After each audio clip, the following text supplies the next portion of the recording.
Bonjour et bienvenue dans la vidéo de ce jour. Alors dans cette vidéo, je vais répondre à toutes les questions les plus fréquentes sur l'achat sur Alibaba, y compris celles auxquelles la plupart des créateurs de contenu ne répondent pas clairement. Alors acheter sur Alibaba pour approvisionner une entreprise e-commerce sur Amazon a la réputation d'être un moyen de s'enrichir rapidement car cela semble trop facile. Vous trouvez un fournisseur en Chine qui est prêt à vous vendre des produits à des prix bien inférieurs à ceux pratiqués sur les plateformes Amazon Europe, Amérique ou ailleurs dans votre pays. Vous faites apposer votre marque. Vous passez une commande groupée et la faites expédier directement à l'entrepôt Amazon, réalisant au passage des marges exorbitantes sur vos produits car vous allez les revendre sur Amazon au moins 3 fois le prix d'achat chez le fournisseur. Alors, bien que ces affirmations soient toutes techniquement vraies, eh bien, une idée reçue courante est qu'acheter sur Alibaba est facile. Mais en réalité, acheter sur Alibaba présente de nombreux avantages et des incroyables défis et ce n'est pas aussi simple que l'on le croit. D'autant plus que l'événement Super September est présent actuellement sur Alibaba. Un événement pendant lequel, en fait, les fournisseurs vous proposent des rabais jusqu'à 40%, une expédition gratuite plafonnée à 20 €, etc., etc. Et durant cette période, les achats de produits bondissent de 30% et vous voulez certainement profiter de ce genre d'événement pour vous approvisionner en stock pour Amazon FBA. Et bien dans cette vidéo, je répondrai donc à toutes les questions approfondies concernant cet achat sur Alibaba et je vous donnerai un aperçu complet des étapes nécessaires pour s'approvisionner au meilleur prix. Mais avant de commencer, je souhaite dissiper une idée reçue sur Alibaba. La plupart des personnes qui achètent sur Alibaba pensent qu'il s'agit d'une place de marché en ligne, ce qui est tout simplement faux. Alibaba n'est en réalité qu'un annuaire en ligne de fournisseurs chinois. Ils ne vendent rien par eux-mêmes. Ils se contentent en fait de mettre en relation les usines et les fabricants avec les acheteurs et faciliter les transactions. Alors, avant de démarrer cette vidéo, laissez-moi me présenter. Alors, pour les nouvelles personnes sur cette chaîne, bienvenue. Je m'appelle Tennymax, je suis un vendeur professionnel sur Amazon et j'enseigne sur cette chaîne en fait les techniques et les stratégies de l'e-commerce qui vont vous permettre de générer des revenus croissants et récurrents avec le business model Amazon et le private label. Alors, si vous êtes nouveau sur cette chaîne, je vous invite à vous abonner en cliquant sur le bouton s'abonner situé en dessous de cette vidéo pour recevoir les prochaines notifications vidéo. Et je vous promets toujours des contenus de qualité. Alors, je vous ai mis en description de la vidéo ici mon e-book, les 5 étapes pour démarrer un business à succès avec Amazon FBA. Alors, la première question qu'on me pose souvent est: acheter sur Alibaba est-il sûr?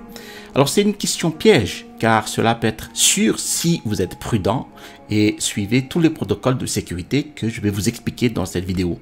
Alors, le meilleur moyen de garantir la sécurité de vos transactions est de suivre scrupuleusement ces instructions. Alors, commencez donc par sélectionner donc le champ Verified ou fournisseur vérifié et Trade Assurance ou garantie commerciale avant même de saisir quoi que ce soit dans la recherche Alibaba. Un fournisseur vérifié sur Alibaba est un vendeur qui a subi des contrôles et des processus de vérification supplémentaires par Alibaba ou un service de vérification tiers. Alors, cette vérification vise à évaluer la légitimité, les capacités de production et l'échelle opérationnelle du fournisseur et comprend généralement des inspections sur site des locaux du fournisseur, la vérification des documents commerciaux légaux et une évaluation des capacités d'exportation et de commerce de l'entreprise. Si vous n'avez pas coché cette case, vous pourriez avoir comme fournisseur un Chinois vendant des produits dans son garage. Si vous cochez cette case, eh bien chaque fournisseur apparaissant dans les résultats de recherche disposera d'un rapport détaillé accompagné en fait de photos de son usine. En cochant cette case Alibaba Verified Supplier, eh bien vous allez avoir la garantie de trouver un fournisseur avec au moins 5 ans d'expérience. Prenons l'exemple de cette entreprise apparue lors d'une de mes recherches de fournisseurs ici. Alors, en allant dans le profil de l'entreprise, vous pouvez consulter en fait toutes ses certifications, son nombre d'années d'activité d'exportation, sa capacité de production et les retours clients sur la production. Alors, cette usine propose même une vidéo de son atelier de fabrication. Donc, si vous passez commande auprès d'un fournisseur vérifié, vous avez la certitude en fait de travailler avec un véritable usine. Cochez également la case Trade Assurance, donc assurance commerciale, qui sert de service d'accompagnement pour votre commande et prévient toute fraude. Ensuite, lorsque vous passez une commande via l'assurance commerciale sur le site d'Alibaba, eh bien, Alibaba retient l'argent et ne paye le fournisseur qu'une fois vos marchandises reçues. Vous recevrez donc vos produits sans vous faire arnaquer. Mais Alibaba ne vous dirait pas ceci, que vous receviez des produits de mauvaise qualité ou non conformes à votre commande, eh bien l'assurance commerciale offre très peu de protection. Une fois, une étudiante que j'ai coachée avait besoin de produits rapidement pour les fêtes de fin d'année. Son fournisseur de l'époque ne pouvait pas lui fournir les produits. Alors, elle avait fait appel à un tout nouveau fournisseur qu'elle n'avait jamais collaboré auparavant. Alors, après avoir reçu un échantillon qui semblait excellent, eh bien, elle avait décidé de passer une commande de stock plus importante à mon insu, sans m'en informer, et de les faire expédier vers Amazon, pensant que l'assurance commerciale la protégeait bien contre la fraude. Alors, Amazon avait bien reçu son stock de produits. Et après quelques semaines de bonnes ventes, sa page produit commençait à récolter de mauvais commentaires clients. Elle avait voulu inspecter les produits en faisant expédier une partie du stock chez elle. Et une fois les produits arrivés chez elle, le constat était sans appel. Les produits étaient complètement différents des échantillons et elles étaient de piètre qualité. Et lorsqu'elle s'était plainte auprès du service de l'assurance commerciale, eh bien, Alibaba avait tenté de faciliter le litige, mais ils avaient complètement refusé la demande de remboursement intégral. L'assurance commerciale n'est valable qu'en cas de fraude flagrante. Eh bien, cette étudiante aurait dû engager un inspecteur en Chine pour inspecter les marchandises avant leur expédition. Pour environ 300 $, grâce à un service d'inspection comme Kima, eh bien, l'étudiante aurait pu économiser des milliers de dollars en détectant le problème avant même que le fournisseur ne soit payé. D'ailleurs, engagez toujours un inspecteur pour votre première commande groupée, surtout si vous n'avez jamais travaillé avec un fournisseur. Personnellement, j'engage toujours un inspecteur pour chaque achat afin de maintenir nos fournisseurs vigilants. Ensuite, cela peut paraître évident, mais si vous voyez des produits de marque proposés par un fournisseur sur Alibaba, fuyez au plus vite. Un jour, un étudiant a acheté des produits de marque Disney auprès d'un fournisseur Alibaba, pensant qu'ils étaient légitimes. Mais ils ont été saisis à la frontière comme une contrefaçon. Bien qu'Alibaba soit une entreprise légitime, eh bien des fournisseurs peu scrupuleux peuvent vendre des produits contrefaits sur la plateforme. Alors, le fait de cocher la case Verified peut limiter ce risque, mais même un fabricant de ce type peut vous fournir des articles contrefaits. Alors, n'achetez jamais un produit de marque d'un autre fournisseur. Alors, concernant les meilleures options de paiement sur Alibaba, voici les moyens de paiement les plus sûrs, du plus sûr au moins sûr. Alors, le premier moyen le plus sûr est de payer via une assurance commerciale, ce qui est la meilleure solution si vous êtes un nouveau vendeur. Mais acheter avec une assurance commerciale sera presque toujours plus cher. Le deuxième moyen le plus sûr est le virement bancaire qui, ironiquement, est le moyen le plus courant de payer votre fournisseur. Alors, le troisième moyen le plus sûr est de payer via PayPal, le fournisseur répercutant les frais sur vous-même, mais vous pouvez au moins déposer une réclamation et être remboursé en cas de problème.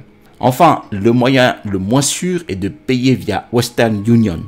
En fait, si vous avez apprécié cette vidéo jusqu'ici, je vous invite à cliquer sur le bouton j'aime.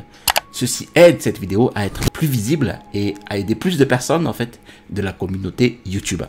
Ensuite, on me pose souvent la question de savoir comment bien communiquer avec les fournisseurs Alibaba en tant que nouvel acheteur. Alors, on oublie souvent que les fournisseurs sont des êtres humains et les gens aiment faire des affaires avec celles et ceux qu'ils apprécient et respectent. Alors, votre premier objectif lorsque vous interagissez avec le fournisseur est donc de vous faire respecter en tant qu'acheteur. Ne lui dites jamais que c'est votre premier achat ou que vous avez besoin d'être accompagné. Au contraire, vous devez projeter une impression de confiance et lui montrer que vous savez ce que vous faites, même si c'est votre première fois. Alors, voici ici un exemple de lettre que j'utilise toujours. Alors, my name is, donc votre nom et prénom, et et I am the owner of, donc le nom de la société, company specializing in products for, ensuite votre secteur d'activité. Alors, we are currently looking to expand our product line and are interested in one of the items that you manufacture. I'd like to place a trial order of the attached product. Voilà, etc., etc. Alors, envoyez cette demande à autant de fournisseurs que possible capables de fabriquer votre produit.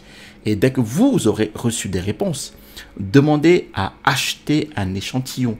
Demandez toujours un échantillon avant de passer une commande groupée pour deux raisons.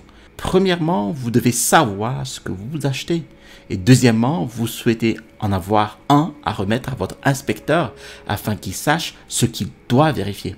Chaque fournisseur a une quantité minimale de commandes et vous pouvez la négocier à la baisse dans une certaine mesure. Mais il faut savoir que chaque usine a des tailles différentes et s'adresse à des vendeurs de tailles différentes. Un jour, j'ai contacté par hasard un fournisseur qui exigeait une quantité minimale de commandes de 10 000 unités et il était clairement hors de ma portée. Je n'ai certainement pas envie de passer une telle commande pour une première affaire avec un fournisseur. Parce que le premier fournisseur avec lequel j'ai travaillé avait une quantité minimale de commandes de 200 pièces.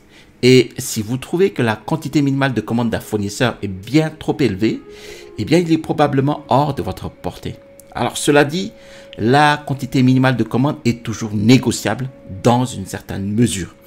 Une fois que vous avez reçu votre échantillon et que vous en êtes satisfait, eh bien passez une commande groupée. Les conditions de paiement habituelles sont de 30% d'acompte, puis de 70% à la livraison. Lorsque je parle ici de commande groupée, c'est la première grosse commande de votre stock de produits. Alors, pendant la fabrication de vos produits, vous devriez trouver un transitaire. Alors, un transitaire est une entreprise que vous engagez pour transporter les marchandises de l'usine à l'entrepôt d'Amazon ou à votre domicile. Souvent, le fournisseur propose d'expédier les produits pour vous plutôt que de vous laisser trouver votre propre transitaire. Et dans la plupart des cas, c'est parfait. Nous avons déjà fait appel au service d'expédition de notre fournisseur et tout s'est bien passé. Mais le principal inconvénient est qu'en cas de problème, eh bien, la communication sera pire que si vous faisiez appel à vos propres services. Par exemple, une fois, notre bateau avait eu un accident en mer et de nombreux conteneurs avaient été endommagés. Eh bien, notre transitaire avait pu nous tenir informés de l'état du navire et nous avait tenus informés tout au long de l'incident. Si nous avions fait appel à un transitaire d'usine, eh bien, je suis presque sûr qu'il y aurait eu une barrière linguistique et une mauvaise communication. On me pose souvent la question, comment protéger ma propriété intellectuelle lorsque j'achète sur Alibaba? La réponse est simple, impossible. Vous pouvez désormais faire signer un accord de non-divulgation, un NNN. C'est un accord de non-divulgation, de non-utilisation et de non-contournement à votre fournisseur. Et ce type de contrat est généralement utilisé pour protéger la propriété intellectuelle lors de l'externalisation de la production ou de la collaboration avec des fournisseurs et des fabricants étrangers. Alors, le souci, c'est que les NNN sont quasiment impossibles à appliquer en Chine. Alors, au lieu d'obtenir un NNN, eh bien, discutez simplement avec votre fournisseur et demandez-lui de vous envoyer par courriel une déclaration stipulant qu'il ne vendra pas votre création à un concurrent. Alors, dans de nombreux cas, le simple fait d'en discuter permet de réduire les risques de vol de propriété intellectuelle. La meilleure façon de protéger votre propriété intellectuelle est de déposer un droit d'auteur dans votre pays. Ainsi, vous pouvez empêcher la vente de produits contrefaits sur des plateformes comme Amazon ou eBay. Amazon est particulièrement efficace pour supprimer les listings produits si un concurrent porte atteinte à vos droits d'auteur. Mais globalement, comment empêcher un fabricant de vendre votre conception? Tout est une question de relation. On me demande aussi s'il y a des préoccupations éthiques à prendre en compte lors des échanges avec des fournisseurs. La réponse est oui. Certaines usines fabriquent leurs produits en recourant au travail des enfants ou à d'autres méthodes de fabrication contraires à l'éthique en fait. Et pour éviter ces désagréments, il est conseillé de sélectionner les fournisseurs vérifiés lors de votre recherche sur Alibaba. Vérifiez ensuite s'ils possèdent des certifications attestant de leurs normes de qualité. Par exemple, vous pouvez vous renseigner sur la certification BCSI, ISO 14001 ou SA 8000 qui certifie que les usines et les organisations respectent des conditions de travail éthiques, notamment en matière de travail des enfants, de travail forcé, de santé, de sécurité et de discrimination. Mais en dehors des certifications et d'une visite physique de l'usine, on ne peut pas vraiment le savoir. Parlons maintenant de la logistique du processus d'approvisionnement. Alors, y a-t-il des frais cachés lors d'un achat sur Alibaba? Bien qu'il n'y ait pas de frais cachés, je peux vous affirmer avec certitude que je n'ai jamais conçu un produit de A à Z sans rencontrer de difficultés. La plupart de ces difficultés sont dues à une mauvaise communication et à des attentes erronées. Par exemple, après avoir passé des commandes plus importantes auprès de notre fournisseur, eh bien, nous avons décidé de négocier une baisse de prix. Après tout, nos commandes étaient 20 fois supérieures à celles de nos débuts et nous souhaitions une réduction. Et après quelques échanges, nos fournisseurs ont baissé nos prix. Mais à la réception de la marchandise, le plastique du manche du produit était si fin et donc notre fournisseur avait tenté de rogner sur la qualité pour obtenir la marchandise à notre nouveau prix. Il arrive aussi qu'on s'entende sur un prix avec notre fournisseur, puis qu'il augmente le prix une fois la production lancée. Alors ce genre de petits désagréments arrive tout le temps. Je ne pense pas qu'il y ait des frais cachés par l'eau, mais il faut savoir que de petits désagréments peuvent survenir de temps en temps. La clé d'une transaction réussie sur Alibaba est de documenter chaque détail de votre produit afin d'en avoir pour son argent et de faire appel à un service d'inspection en Chine pour détecter tout problème avant l'expédition de vos produits. Alors merci d'avoir regardé cette vidéo jusqu'à son terme. J'espère que cette vidéo vous a plu. Si c'est le cas, je vous invite à cliquer sur le bouton j'aime. Si vous avez trouvé d'autres vidéos intéressantes sur ma chaîne YouTube, je vous invite à vous abonner en cliquant sur le bouton s'abonner situé en dessous de cette vidéo pour recevoir les prochaines notifications vidéo. Je vous ai mis en description de la vidéo mon e-book, les 5 étapes pour démarrer un business à succès avec Amazon FBA. Et bien, dans cet e-book, vous allez trouver les techniques et les stratégies qui m'ont permis d'installer ma première boutique à succès avec Amazon FBA. À l'issue du téléchargement de cet e-book, vous allez recevoir dans votre boîte mail un lien vers ma formation étude de cas d'un produit de niche. Vous allez trouver ici le bouton pour vous abonner et à droite de cette vidéo, je vous montre le meilleur moyen pour payer les fournisseurs sur Alibaba. Allez, à la prochaine vidéo et restez toujours curieux.